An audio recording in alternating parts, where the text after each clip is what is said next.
السلام عليكم ورحمة الله وبركاته. أهلا بيكم من قناتي، فيديو جديد وحلقة جديدة. بس قبل ما أبدأ أي حاجة أقول ألا بذكر الله تطمئن القلوب.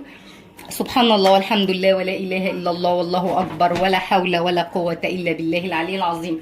طبعا عملنا مع بعض الفول المدمس في رمضان فخلص، فيعني إيه حبيت أعمل طعمية فقلت هعمل معاه فول. لأن طبعا نوعية الفول تجيبيها تكون نوعية حلوة جديدة، ما تكونش فيها يعني حتة صبرة من الجنب ولا أي حاجة، عشان أهم حاجة يعني تكون الفولة نظيفة معاكي، وأهم حاجة إن أنت تغسلي الحاجة كويس وتنضفيها. طبعا الفول بحط له عدس، بحط له رز، بحط له فول مدشوش. ممكن تستبدلي المكونين دول، واحد منهم يا عدس يا فول يا رز يا فول، بس انا بصراحه بحب احط الاثنين، هم بيدوا قيمه غذائيه عاليه، في نفس الوقت الرز بيساعد على ان الفول يبقى له غيره. هنركن دول دلوقتي لان انا مش محتاجاهم خالص. كل اللي انا هعمله دلوقتي ان انا هنقع الفول، هنقع الفول وهنقع الفول المدشوش للطعميه. هما ساعتين وده كمان ساعتين، وان شاء الله اكون بقى جبت الخضره وجهزت بقيه المكونات معاكم. انتظروا ورحمه الله. رجعت لكم بقى بعد ما نقعنا الفول بتاع الطعميه والفول اللي هو هندمسه. المكونات معانا دي طبعا الفول بتاع الطعميه زي ما احنا شايفين كده، ودي الخضره بتاعته. اهم حاجه كرات، بقدونس، كزبره، يعني ربع حزمه من كل حاجه، لكن حزمه كرات كامله، نص كوبايه ميه، وكزبره ناشفه وكمون. ده للطعميه، دي المكونات بتاعه الطعميه. هنركنها كده لان احنا هنضربها مع بعض. وطبعا الثوم مكون رئيسي بالنسبه للطعميه. هنركن كده.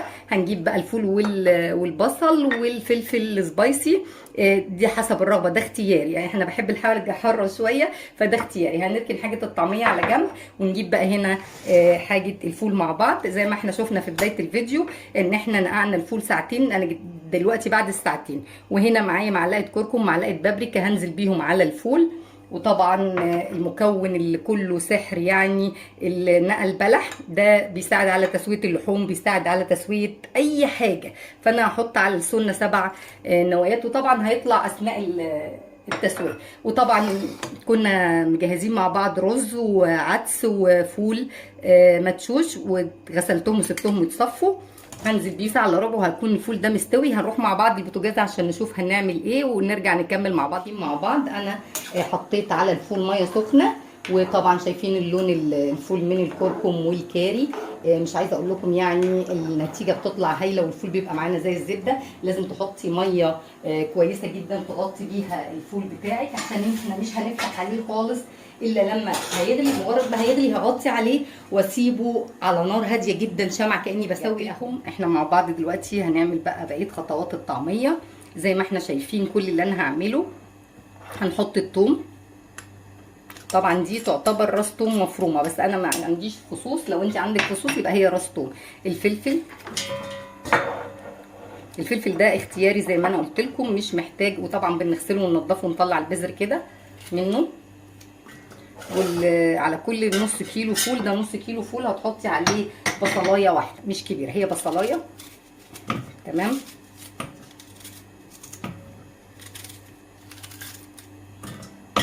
ودي الخضره، اهم حاجه زي ما احنا قلنا مع بعض، ده الكرات.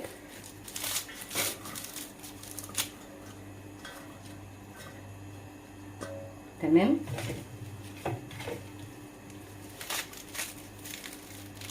الكبه دي جميله جدا، بسم الله ما شاء الله. دي كبه كنود، وانت طبعا كلنا عارفين منتجات كنود عامله ازاي.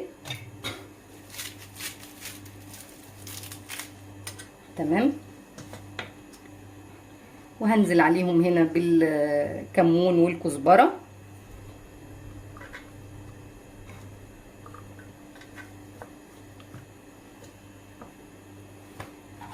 وهننزل بشويه ميه صغيرين كده. هي النص كوبايه ميه دي اللي انا هستخدمها طول الفرن بتاعي. تمام. بسم الله الرحمن الرحيم. اتاكدي ان الكبه بتاعتك تمام. زي ما احنا شايفين حبايب قلبي، الطعميه انا فرمت جزء منها. واهم حاجه انك تطلعيها على مصفى. بصي بتصفي ميه ازاي، الميه بتاعتها دي، وهرجع اصفيها زي ما احنا شايفين. بصوا احط شويه ميه كده في الكبه. كل اللي احنا هنعمله دلوقتي ان انا هحط معلقه ملح زي ما انتم شايفين كده على الخليط، برده دي هتساعد ان شاء الله. الخطوه الاخيره اللي انا بقى قلت لكم عليها، بسم الله الرحمن الرحيم. دي بقى اللي هتحافظ على لونها مهما تشيليها في الفريزر زي ما هي. شايفه دي بالظبط. دي معلقه صغيره كربوناتو او بيكربونات الصوديوم، هتحطيها عليها كده هتخلي لونها معاكي طول مده الحفظ بتاعتها كانك لسه عاملاها دلوقتي حالا. ونقلي مع بعض جزء ونشوف هنعمل ايه. خليكم معايا. عايزه اوريكم الفول ابتدى يغلي خلاص وهوطي عليه. المرحله دي مهمه جدا. بصوا هتوطي عليه خالص، مش هتيجي عنده تاني. نديله بس تقليبه صغيره. شايفه انه بسم الله ما شاء الله حتى الفوله يعني ما كملتش نص ساعه يا دوبك على ما ضربنا الطعميه مع بعض. عايزه اشوف واحده بس كده. بسم الله. يا بسم الله ما شاء الله. بصوا يا سخن جدا. الفوله تعتبر استوت. هطفي عليها كمان 10 دقايق. انا مكملتش نص ساعه على فكره زي ما قلت لكم. الرز بقى شوفوا القوام بتاعه. ده اللي بيدي الغيره بتاع الفول. هطفي عليه يعني بعد ما يستوي خالص. طبعا هيكون الميه بتاعته شفتوا شربها ازاي. مش هحط له ميه. لو حصل وان الفول بتاعك شرب الميه معاكي هتحطي له ميه سخنه تاني. ما ينفعش تزودي ميه ساقعه. تمام. هسيبه بقى كده موطي عليه خالص. انا كده عبيت الطعميه وعبيت الفول. طبعا كل واحد هيعبي على قد الوجبات اللي هو عايزها. بصوا الطعميه قوامها عامل ازاي، زي بتاعت بره ازاي وهشه وما فيهاش ميه خالص. دي طبعا اللي احنا هنعملها ونقليها مع بعض. هنحط عليها سمسم وبصل وطماطم. هنحبشها ونقليها مع بعض عشان اوريكم انكم هنقلي مع بعض الطعميه وارجع لكم تاني. خليكم معايا. هنعمل بقى مع بعض الطعميه عشان نشوف نتيجتها عامله ازاي. كل اللي انا هعمله عشان اعمل طعميه محشيه دي طماطمايه متقطعه قطع صغيره، بصلايه صغيره، فلفل حار حسب الرغبه، كزبره ناشفه. وطبعا البيضه دي اهم حاجه.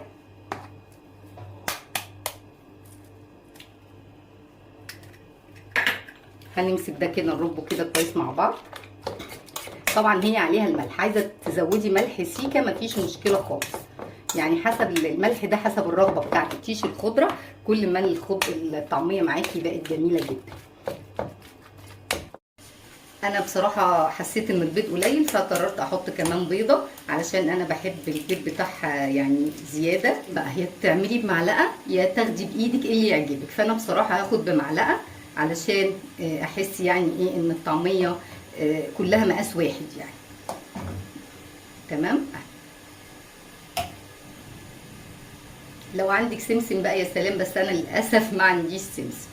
تمام. عايزه تحطيها بالمعلقه زي ما هي كده مفيش برده مشكله خالص يعني، مش هتفرق معانا اي حاجه. بسم الله الرحمن الرحيم. زي ما انت شايفه كده هننزل بس عليها كده اهي.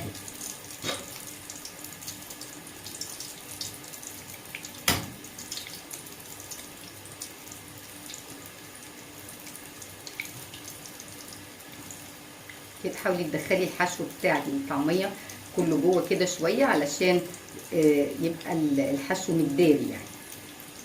تمام. بسم الله. برضو اهي وخلاص. النار ما تبقاش عاليه قوي علشان النار لما بتبقى عاليه بتخلي الحاجه تستوي بسرعه وما بتبقاش لونها تاخد لون وما بتستويش. فاهماني؟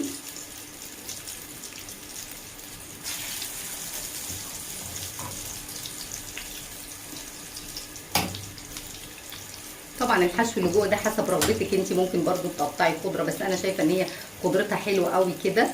هي انا حاسه كمان للامانه انها غمقت مني شويه. الكرات هو اللي زاد مني بس برضو مفيش مشكله. هي الخضره مش وحشه يعني.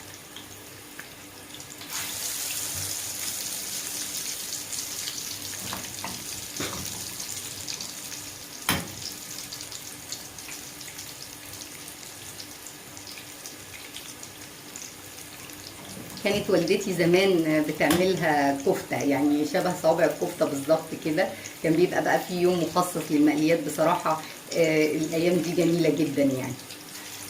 تمام كده خلاص. الطاسه اخدت الكميه اللي معايا مش عايزه اكتر من سوق اهي. بسم الله ما شاء الله. شايفه لونها جميل جدا. الثانيه لسه هي بيبان عليها لما بتحسي ان هي الطعميه نفسها جسمها شد معانا. هكمل انا القليه وارجع لكم تاني. خليكم معايا. ماشي حبايب قلبي. ده كان منظر الطعميه النهائي بعد ما عملتها اهي. زي ما انتم شايفين منظرها جميل جدا. بقى تاكلي جنبيها طماطم، تاكلي جنبيها مخلل حسب رغبتك. اتمنى ان شاء الله ان الوصفه تنال اعجابك. ولايك وشير وسبسكرايب للقناه. اترككم في رعايه الله.